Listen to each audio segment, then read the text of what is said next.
अश्वत्थामा को दंड। एक नया अध्याय है जो आप ध्यान से सुनिएगा। इससे आपको महान योद्धाओं के बारे में जानने को मौका मिलेगा। कुरुक्षेत्र का युद्ध भूमि में छिड़ा महाभारत का युद्ध समाप्त हो चुका था। परिणाम स्वरूप पांडवों और कौरवों के सैनिकों ने युद्ध भूमि पर शरीर त्याग कर अपनी यथा योगति गतियां प्राप्त की। भीम की गदा से खंडित जंघाओं के साथ दुर्योधन मरणासन भूमि पर पड़ा था और द्रोण पुत्र अश्वत्थामा ने द्रौपदी के पुत्रों को सोते समय निर्मम हत्या कर दी थी। मूर्खतावश वह सोच रहा था कि उसने पांडवों की हत्या की है और प्रसन्नता पूर्वक उसने कटे हुए सिर को दुर्योधन के उपहार स्वरूप भेंट किया। परंतु इस घृणित कार्य के लिए तो दुर्योधन ने भी उसकी भारी निंदा की। जब द्रौपदी को अपने पुत्रों की हत्या का समाचार मिला तो वह अत्यंत पीड़ित होकर विलाप करने लगी। अपने प्रिय पत्नी की संतावना देने के लिए अर्जुन ने घोषणा की, जब तक मैं अपने गांडीव से निकले अपने बाणों से अश्वत्थामा का सिर काटकर तुम्हारे समक्ष नहीं लाऊंगा, तब तक मैं तुम्हारे आंसुओं को नहीं पोंछूंगा। अपने पुत्रों की अंत्येष्टि के पश्चात जब अश्वत्थामा के सिर पर खड़ी होकर स्नान करोगी, उस समय निश्चित ही तुम्हारे हृदय के पीड़ा को बहुत कुछ शांति हो जाएगी। वीरता भरे अपने शब्दों से द्रौपदी को संतावना देने के बाद अर्जुन ने अपना कवच पहना और अस्त्र शस्त्र के साथ लैस होकर अपने रथ पर सवार हो गया। भगवान श्री कृष्ण ने अपने प्रिय मित्र के घोड़ों को लगाम संभाली और वे दोनों उस ब्राह्मण पुत्र की खोज में निकल पड़े। दूर से आते अर्जुन को देखकर अश्वत्थामा ने अपने घोड़ों की गति बढ़ा ली, परंतु कुछ समय के पश्चात उसने घोड़ों को थक गए और अंततः अपने बचाव का अन्य कोई चारा न देखते हुए अश्वत्थामा ने अपना अचूक ब्रह्मास्त्र निकाला। आचरण करने के पश्चात अश्वत्थामा ने उस अस्त्र को छोड़ने के लिए मंत्रों का उच्चारण करने लगा, परंतु उसे वापस कैसे खींचना इसका विधा का उसे ज्ञान नहीं था। ब्रह्मास्त्र के छूटते ही समस्त दिशाएं तीव्र प्रकाश से आलोकित हो उठी। इस गंभीर स्थिति को देखते हुए भयभीत अर्जुन ने श्री कृष्ण से कहा, हे नाथ, आप परम भगवान हैं, केवल आप ही भक्तों के हृदय में अभय प्रदान करने में सक्षम हैं। जरा देखिए यह अद्भुत तेज किस प्रकार समस्त दिशाओं को अपने में निगले जा रहा है। भगवान श्री कृष्ण ने उत्तर दिया, मृत्यु के भय से अश्वत्थामा ने ब्रह्मास्त्र का सहारा लिया है। यह प्रचंड अग्निमय प्रकाश उसी के द्वारा छोड़ा है। यह ब्रह्मास्त्र के भीषण तेज और गर्मी के अन्य ब्रह्मास्त्र ही निरस्त कर सकता है, इसलिए तुम भी अपना ब्रह्मास्त्र छोड़कर इसे शांत करना। भगवान श्री कृष्ण ने उत्तर दिया। आचरण करने के पश्चात अर्जुन ने सर्वप्रथम भगवान श्री कृष्ण की परिक्रमा की और अपना ब्रह्मास्त्र छोड़ दिया। जब ये दोनों अस्त्र परस्पर टकराए, संपूर्ण आकाश एक विशाल अग्नि चक्र से आच्छादित हो गया। इसके तेज से तीनों लोक में प्रत्येक प्राणी झुलसने लगा। सृष्टि के भावी विनाश को देखते हुए अर्जुन ने तुरंत दोनों अस्त्र को वापस खींच लिया और तब तपते तांबे के जैसे क्रोध भरे नेत्रों के साथ उसने द्रोण पुत्र को बंदी बनाकर उसी प्रकार बांध लिया जिस प्रकार किसी पशु को बांधा जाता है। जब अर्जुन बंदी की पांडवों के खेमे की ओर ले जाया जा रहा था, उस समय कृष्ण ने कहा, हे ब्रह्म बंधु ने सोते हुए इन निरीह बच्चों की हत्या की है। इसे छोड़कर तुम इस प्रकार जरा भी दया मत दिखाना। इसका यह जघन्य कार्य युद्ध के नियमों के विरुद्ध है। यह क्रूर और पापी व्यक्ति मृत्यु दंड के लिए सर्वथा योग्य है। इसकी हत्या से उसका कल्याण होगा, क्योंकि यदि इसे अभी दंड नहीं मिलेगा तो इसे अपने पापों के लिए नरक में यातनाएं झेलनी पड़ेगी। अर्जुन, स्मरण रखो कि तुमने द्रौपदी को वचन दिया है कि तुम अपने परिजनों के हत्यारों का वध करोगे। यद्यपि अर्जुन की परीक्षा ले रहे थे भगवान श्री कृष्ण, अर्जुन अश्वत्थामा को नहीं मारना चाहते थे। अपने खेमे में पहुंचकर बंदी अश्वत्थामा को द्रौपदी के सामने सम्मुख लाए, जो अभी तक अपने मृत पुत्रों के लिए विलाप कर रही थी। जब द्रौपदी ने अपने सामने द्रोण पुत्र को रस्सियों से बंधा देखा तो उस एक निष्पाप सद हत्या स्त्री होने के कारण उसने सबसे पहले उसे प्रणाम किया। इतना ही नहीं, वह इस दृश्य को सहन नहीं कर सकी कि उनके पति के गुरु पुत्र को एक जानवर की भांति बांधा गया है। यह देखकर द्रौपदी अर्जुन से याचना करने लगी, ब्राह्मण होने के कारण ये हमारे गुरु के समान हैं, आप इन्हें मुक्त कर दीजिए। कृपी अपने पति के साथ केवल इसलिए सती नहीं हुई क्योंकि उनका यह पुत्र अभी तक जीवित था। मैं नहीं चाहती कि वे भी पुत्र वियोग से उसी पीड़ा से गुजरे जिसमें मैं गुजर रही हूँ। यदि कोई क्षत्रिय किसी ब्राह्मण का अपराध करके उसे क्रोधित करता है तो उस क्रोध की अग्नि संपूर्ण राज परिवार को भस्म कर देती है। महाराज युधिष्ठिर पूरी तरह से द्रौपदी के कथन से सहमत थे और तब नकुल, सहदेव, सात्यकी, भगवान कृष्ण, अर्जुन एवं वहां उपस्थित अन्य स्त्रियां भी इसका अनुमोदन किया। परंतु भीम पूरी तरह से इसके विरोध में थे। वह अश्वत्थामा के प्रहार करने वाले ही थे कि द्रौपदी ने जैसे जैसे कर उन्हें रोका और बीच बचाव करने के लिए भगवान कृष्ण ने अचानक अपनी 2 अतिरिक्त भुजाएं प्रकट कर ली।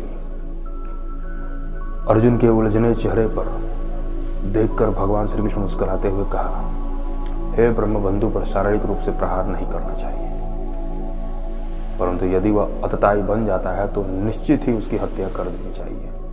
अर्जुन, तुम्हें द्रौपदी को दिया अपना वचन निभाना है और साथ ही शास्त्रों के इस निर्देश का पालन भी करना है। इतना ही नहीं, तुम्हें इस प्रकार कार्य करना है कि भीम और मैं दोनों संतुष्ट हो जाएं।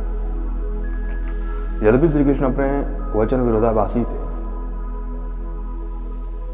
अर्जुन उनके मनोभाव को समझ गए और अपनी तलवार से अश्वत्थामा के मस्तक पर लगी मणि तथा उसके सिर के दोनों बाल निकाल दिए। अपने जघन्य कार्य के कारण अश्वत्थामा पहले ही निस्तेज हो चुका था और अब अपनी इस मणि को खो जाने के कारण उसकी शक्ति भी जाती रही। अब अश्वत्थामा को खोलकर पांडवों के खेमे से बाहर निकाल दिया गया और उस जैसे महान योद्धा के लिए अपमान मृत्यु से भी बदतर था। इसके पश्चात पांडव और कुरुगण अपने दिव्यगंध संबंधियों की आत्माओं को तिलांजलि देने के लिए गंगा तट पर गए। इन अनुष्ठानों से निवृत्त होने के बाद वे शोकातुर हो नदी तट पर बैठ गए। उस समय भगवान श्री कृष्ण अन्य महान ऋषियों के आध्यात्मिक शिक्षाओं के माध्यम से उन सबको संतावना देने का प्रयास किया। कुछ समय पश्चात भगवान श्री कृष्ण ने महाराज युधिष्ठिर के 3 अश्वमेध यज्ञ संपन्न करवाए।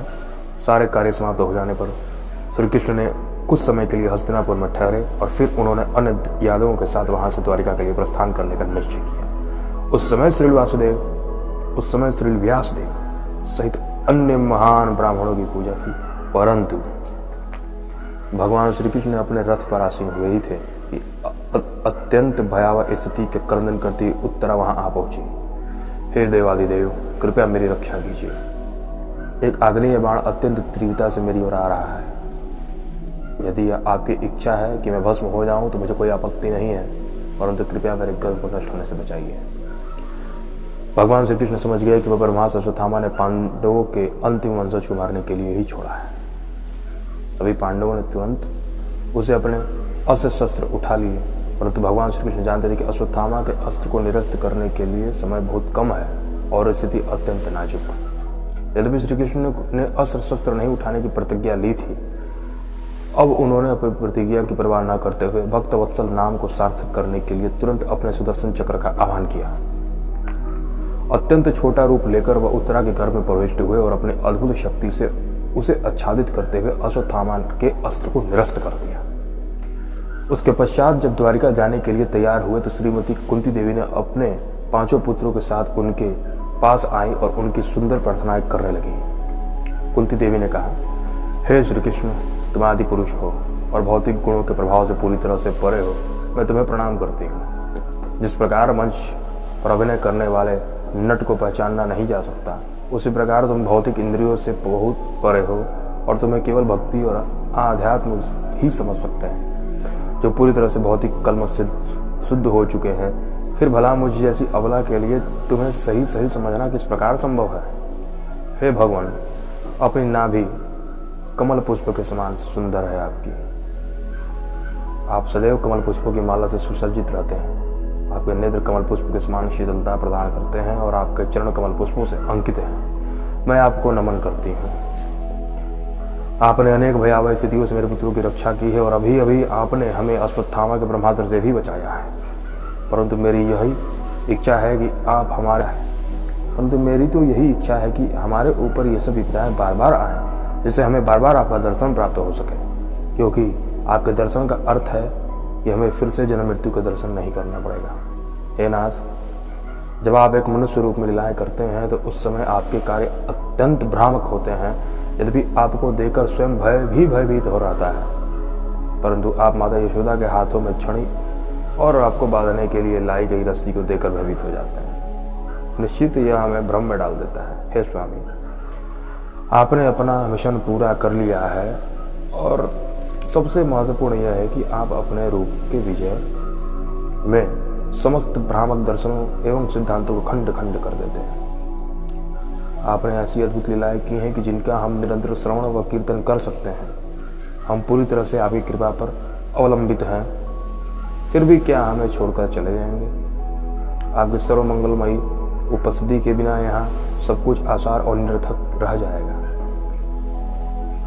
क्योंकि यह देखने वाला समस्त ऐश्वर्य आपके कृपा भर से दृष्टिपात के कारण ही है।